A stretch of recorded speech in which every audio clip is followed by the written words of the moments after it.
Hello नमस्कार, मैं हूं पार्वती निर्वाण और स्वागत करती हूं आपका क्रिप्टो टीवी पर। शुरू करते हैं आज के क्रिप्टो वर्ल्ड की हिंदी खबरें।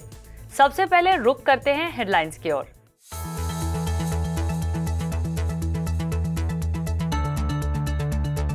रारी ने हैकर को $80 मिलियन की लूट को वापस करने पर रखा $10 मिलियन के बाउंटी का ऑफर। वर्चुअल लैंड सेल से बोर्ड एप एनएफटी कंपनी ने जुटाए $285 मिलियन। वोटिंग अटैक को लेकर सोलाना ने किया 7 घंटे के आउटेज का सामना। विकिपीडिया ने किया क्रिप्टो में डोनेशंस न लेने का फैसला। वॉरेन बफेट एंड चार्ली मगर ने बिटकॉइन और दूसरे क्रिप्टो करेंसीज को लिया आड़े हाथ।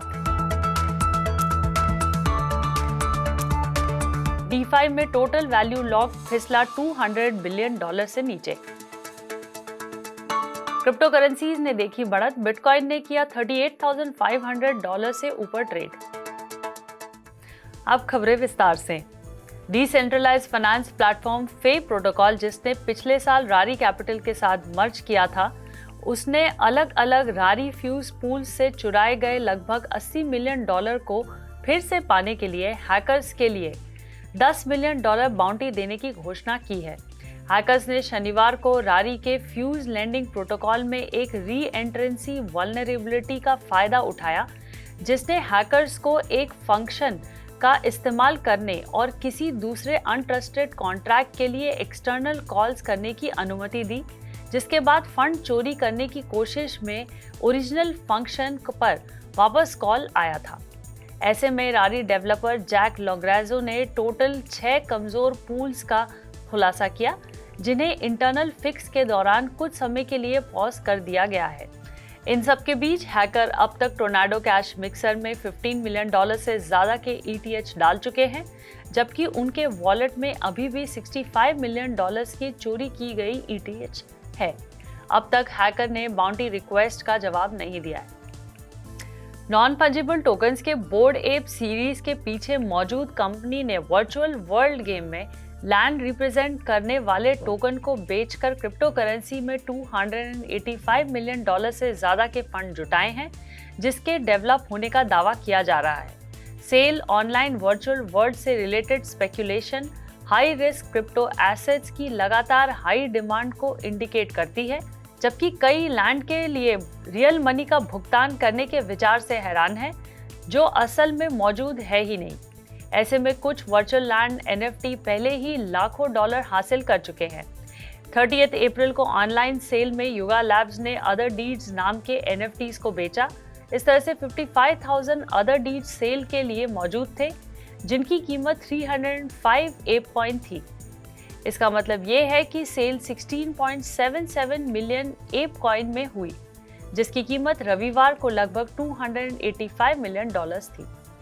सोलाना, जो एक प्रूफ ऑफ स्टेक चेन है, ने शनिवार को शाम 4:32 बजे EST से रात 11 बजे तक टोटल 7 घंटे आउटेज का सामना किया। दरअसल बॉट्स, जिसे पहले popular NFT minting tool candy machine के नाम से जाना जाता था, ने शनिवार को इनबाउंड ट्रैफिक की unprecedented tsunami, 4 million transaction request और हर सेकेंड 100 गीगाबाइट्स डेटा को नेटवर्क के लिए रिकॉर्ड किया है। आउटेज की वजह से सोल मार्केट में भारी बदलाव देखने को मिला। इस तरह से सोलाना का नेटिव टोकन 24 घंटों में $83.13 तक के निचले स्तर पर फिसलते हुए देखा गया। सोलाना कोर डेवलपर्स ने अभी तक डायग्नोज नहीं किया है कि शनिवार को क्या गड़बड़ हुई थी या किस तरह से अपैरेंट वोटिंग अटैक में मौजूदा सुरक्षा उपायों को कंसेंसस से रोक दिया था। विकिपीडिया चलाने वाले नॉन प्रॉफिट फाउंडेशन विकिमीडिया ने 3 महीने की बहस के बाद क्रिप्टो करेंसी डोनेशन स्वीकार नहीं करने का फैसला किया है। बहस में बिटकॉइन का एनवायरमेंटल इम्पैक्ट एक मेजर डिस्कशन पॉइंट था। नए अकाउंट्स और अनरजिस्टर्ड यूजर्स को छोड़कर वोट करने वाले 400 से कम यूजर्स में से 232 से 94 या 71.17% ने अब क्रिप्टो स्वीकार नहीं करने का समर्थन किया है। विकिपीडिया कंट्रीब्यूटर मॉली वाइट, जो यूजर नेम गोरिल्ला वॉरफेयर द्वारा जाने जाते हैं, ने ऑन प्रॉफिट पीयर मोज़िला द्वारा क्रिप्टो के दान स्वीकार करने को रोकने के फैसले का हवाला देते हुए तर्क दिया कि विकिपीडिया ने क्रिप्टो डोनेशंस करके अपनी रेपुटेशन को डैमेज किया है। दूसरी तरफ विकिमीडिया ने कहा है कि ये स्थिति की निगरानी करना Berkshire Hathaway chairman Warren Buffett और उनके लंबे समय के साथी वाइस चेयरमैन चार्ली मंगर ने शनिवार को बर्कशायर हैथवे की एनुअल शेयर होल्डर मीटिंग के दौरान बिटकॉइन और ब्रॉडर क्रिप्टोकरेंसी इंडस्ट्री की आलोचना की है। 2019 के बाद बर्कशायर हैथवे ने पहली इन पर्सन एनुअल मीटिंग में बोलते हुए बिलियनेयर इन्वेस्टर्स ने शेयर पर वाइडस्प्रेड गैम्बलिंग को हरी झंडी दिखाई, जबकि बिटकॉइन को बेकार भी करार कर दिया। बफेट ने अपने व्यू को दोहराया कि बिटकॉइन कुछ भी प्रोड्यूस नहीं करता है और होल्डर्स किसी और पर भरोसा करते हैं कि वो इसके लिए ज़्यादा भुगतान करने को तैयार है। बफेट ने कहा, अगर आप मुझे बताते हैं कि आपके पास दुनिया के सभी बिटकॉइन हैं और आप मुझे $25 में ऑफर करते हैं तो भी मैं इसे नहीं लूँगा, क्योंकि मैं इसका क्या करूँगा। इसके उलट बफेट ने कहा कि वो देश किसी फार्मलैंड और एक हिस्सा या देश के कुछ अपार्टमेंट खरीदेंगे। इतना ही नहीं, मंगर ने मोस्ट वैल्यूएबल क्रिप्टोकरेंसी के बारे में और भी कड़े शब्दों का इस्तेमाल किया।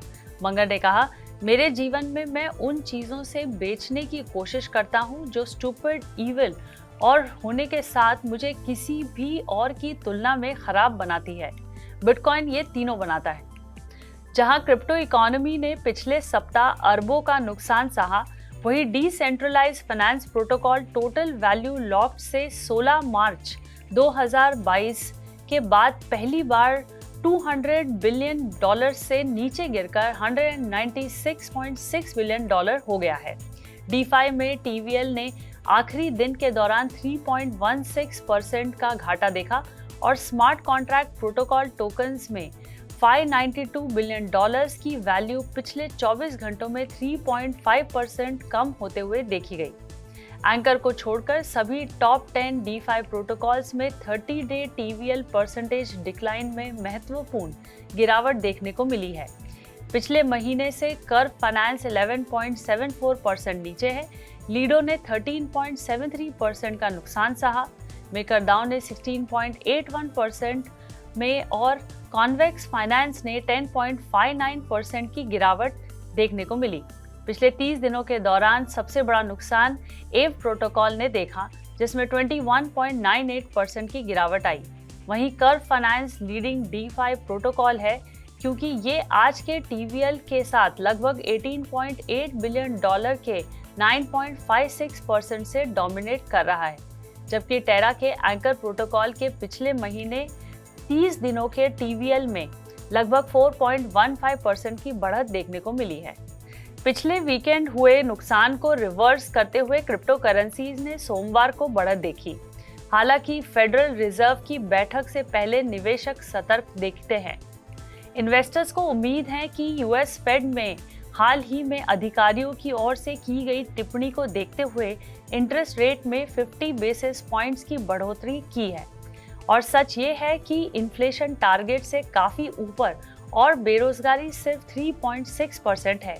इन सब के बीच बिटकॉइन हाल ही में पिछले 24 घंटों में 1.6% की बढ़त के साथ $38,600 से ज़्यादा पर ट्रेड कर रहा है, जबकि ईथर को उसी समय के दौरान 2.4% के उछाल के साथ लगभग $2,800 पर ट्रेड करते हुए देखा गया है।